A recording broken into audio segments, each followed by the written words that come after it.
Donc j'ai l'honneur de modérer cette Assemblée Générale 2018-2019, donc la Caisse du Parcela Capes.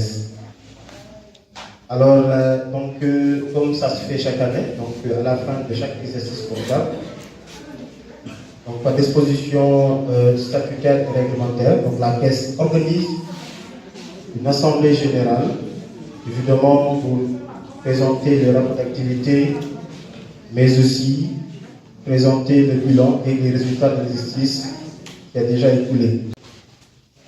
Monsieur le représentant du maire de la commune des Parcelles Assainies, Monsieur le représentant du président du secteur de Dakar banlieue,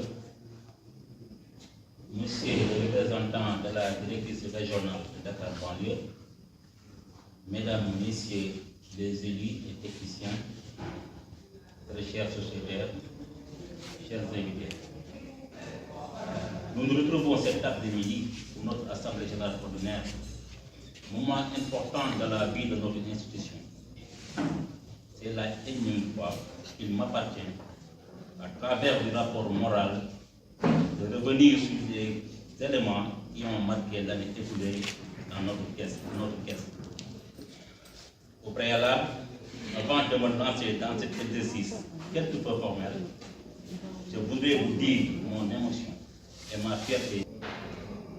Pour que ce principe conserve son efficacité, il faut que nous, administrateurs, d'un côté, et les collaborateurs de l'autre, chacun à leur place respective, sans confusion de rôle, apportent leur contribution.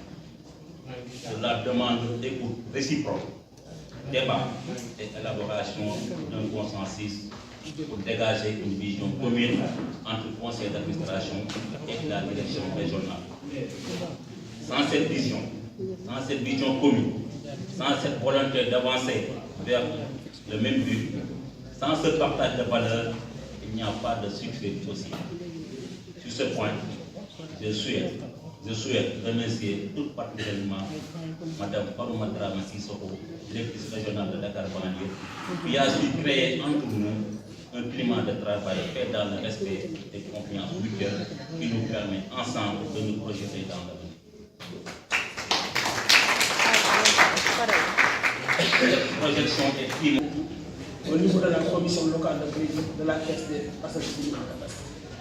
Les conditions du forum, donc du quorum, ont été toujours exigées et respectées, de même que les dossiers bien présentés ont été aussi. Ce qui s'est traduit par la maîtrise et du volume des salaires. Ainsi, ils encouragent tous les acteurs de la Caisse à maintenir cette dynamique pour mieux assainir le portefeuille, gage de la rentabilité et de la pérennité de notre institution. Merci beaucoup. Conclusion. À la lumière de l'exposé ci-dessus, nous pouvons noter que le conseil de surveillance a pleinement accompli sa mission, suivant ces différentes réunions statutaires et contrôles réalisés. Au terme de ces délais, plusieurs observations et recommandations ont été faites au cours des restitutions faites du PCA et dans les rapports fournis. Par conséquent, les acteurs élus et techniciens doivent davantage voir leur force pour une synergie des actions, gage d'un développement souvenu de la Caisse. Dakar, le 4/5/2019, le président du conseil de surveillance, Mamadou Moustapha Senghor.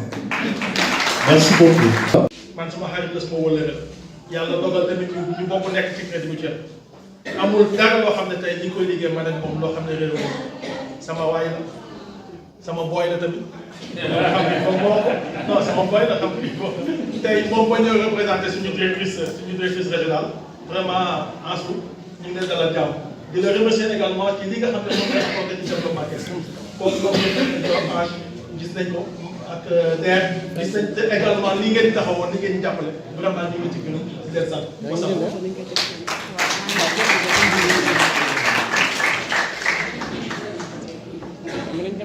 Merci, monsieur le gérant.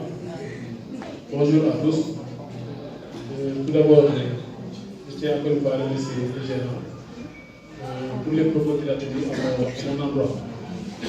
Aujourd'hui, il a parlé par le cœur Mais moi, je dis que tout soit catégorie. Parce qu'aujourd'hui, suñu jigéen ñi même góor ñi parfois hein. Donc loolu tamit ñu leen si ñaax bu baax di terminer di remercier encore une fois tous les techniciens de la caisse de ACAPES pour leur mobilisation, di remercier aussi l'ensemble vraiment des sociétaires yoo xam ne taxaw nañu pour le développement de la caisse. Remercier aussi mes collègues présidents qui sont ici présents et l'ensemble vraiment des personnes ici présentes. Je vous remercie. Merci. Conseil d'administration et demande à l'Assemblée d'en faire autant. Merci beaucoup. Nous saluons aussi le représentant du maire des Parcelles Assainies, M. Moussa Sy, évidemment, à qui nous allons donner la parole. Voilà.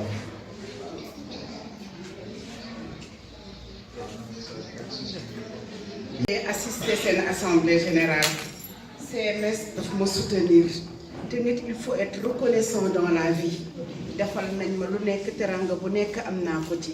Su ma soxlaa crédit damay def sama demande et automatiquement ñu répondre à mes attentes man it su ma paree delloo leen.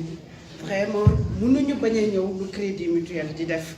Parce que ku la jàppale ba nga yegg à un certain niveau. J'ai vraiment démarré avec quelqu'un qui n'est plus là, Monsieur Koli. Démarré ndànk ba yegg fii, je tenais quand même à faire un petit témoignage si moom aussi. Parce que bi ma ñëwee moo ma installé et tout. Ensuite, Monsieur Chris aussi s'est bien occupé de notre structure ak yëpp. Monsieur Dia également. Et tous mes remerciements à tout le monde. Merci. Merci beaucoup. Asalaamaaleykum ak may nuyu sama papa yoo fekk ak sama nijaay ak ñëpp ñoo xamante ni maa tolloog ñoom ak ñi ma mag ak ñëpp rek di leen wax ne nag dañoo ne la joor la bokk ak tubaab mu ne yàgg ma ne dama leen di wax tey li ma bokk ak crédit mutuel yàgg te tubaarkalla macha allah ñu nekk nit ñoo xamante ni ñuy jàppale ay doomu aadama benn ci man ndax man yàlla dama teel a def ma teel a retraité daan dem nag di rak ci IPRES yi benn jour su ma ñëwee rakandoo ak paa yi ma rus parce que toujours dañuy fay paa yi fay maire yi man may mujjee benn jour ma dem waxtaan ak Boubacar Diallo ma ne ko man su ma demee IPRES ay paa yi màgget laa fay fekk di rakandoo ak ñoom parce que ma ne yàlla damaa teel a teg nag ñu may jox ay ñu may fay IPRES sama doom ma dem Boubacar ni ma demal crédit mutuel nga di fa jaarale sa IPRES ma ñëw nag fekk fa ñoom madame Ndiaye ak xale yi ak ñoom ñing ak monsieur Diouf mu ñàkk ki ñaan mëni may ñëw di déedéet ba yàlla def crédit mutuel boole bi jëm su na gis rôle bu am solo donc boobu yàgg naa crédit mutuel donc en dehors de ça je te reprête la may yëngal ñoom tamaan ñoom saba mooy sama mbir ana borom tama ji yëngalal ma ko borom tama ji fi nekkoon li ngeen xam ne maa mën a yëgal ma yëngalam du may ne dërëm yëngalam ba mu yëw ma yëngalam du may yëngal waaye nag ñoos ma ne ginnaaw du ca batu bay tala bare way naa fi ngay ne lu ca batu ma wuti ba di ko dara ne wiw ci ni ma ko gisee ku ne abaa ci suuf bu yaay seet wiw ci ni ma ko gisee crédit mutuel une équipe jeune et dynamique baax loolu noonu laa ko gisee ani donc amoon ay sama papa Moustapha Ndiaye maa ngi koy nuyu bu baax di ko ziar di nuyu assistance bi ñëpp maa ngi leen di nuyu di leen ziar di wax nag ne ma crédit mutuel man de mooy sama mutuel comme ni ñu koy waxee parce que man 2000 lañ ma embauché 2000 ba léegi crédit mutuel laay jëlee ci sama salaire masuma dem banque xaw ma benn banque yàlla dogal tamit ma jiite ay association di liggéey ak ñoom nekk présidente bi mais ñu may jàppale bu baax a baax a baax a baax kon dañ leen di remercier bu baax di surtout jigéen ñi di leen gën a ñaax di ñu ragal crédit mutuel yërmande mi ngi fa dimbal mi ngi fa surtout salarié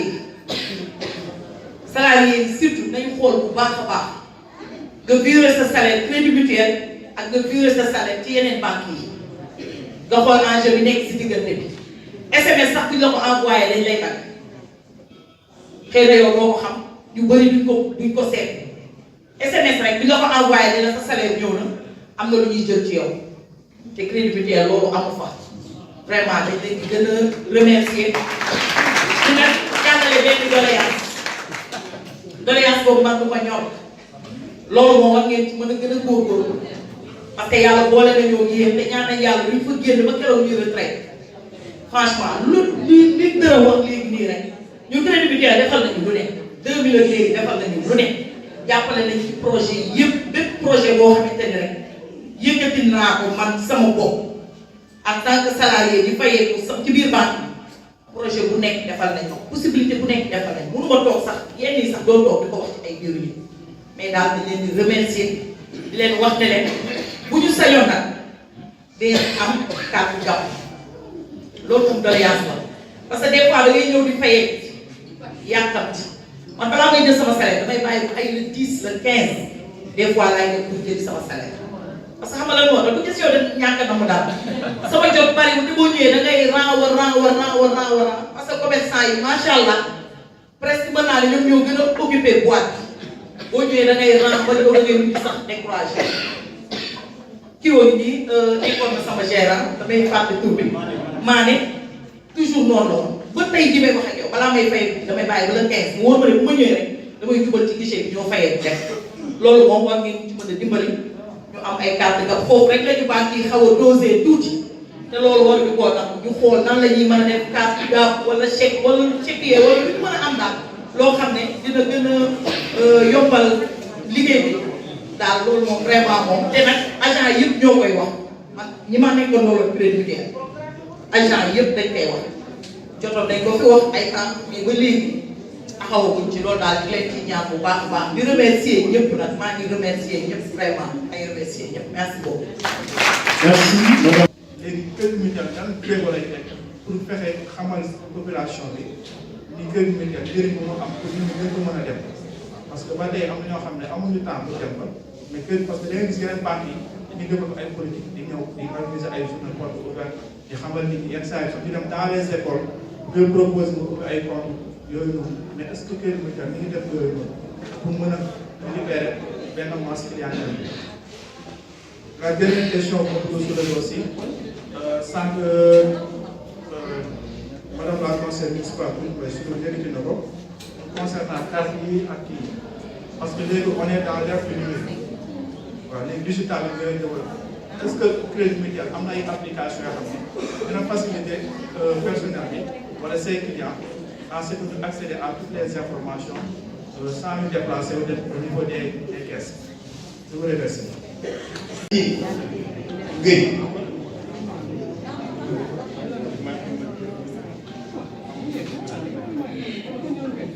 Deuxième intervenant. C'est bon? Très bien.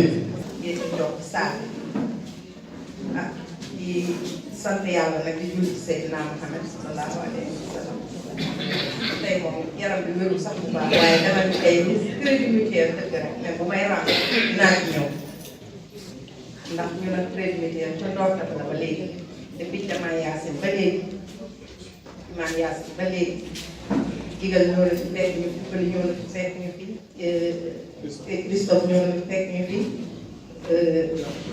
Diagne ñëw na fi tamit fekk ñu fi te ku fi ñëw rek liggéey naa yow liggéey bu rafet maa ngi présenté sama bopp maa ngi normal doo am ak ñoom problème te boo jeexal bi ñu dooliwaat benn bi ñuy fas jom saytu nga nekk si ne moo ko ji keroog lañu pare maa ngi ñu collecté naa ñaari cours yu dispersion ci yóbbu ko leen te dañu am rapidité fi mu toll nii seen financement ba nga xam ne booy dugal même pas 10 ñu jox ci gàttal daal balaa wax ci bari crédit mutuel si kaw si kanam.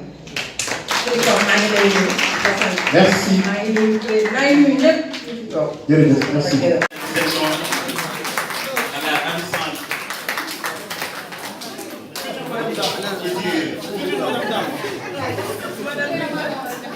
Bon, je vais en profiter pour faire un petit témoignage à l'endroit de Mme Sarkozy.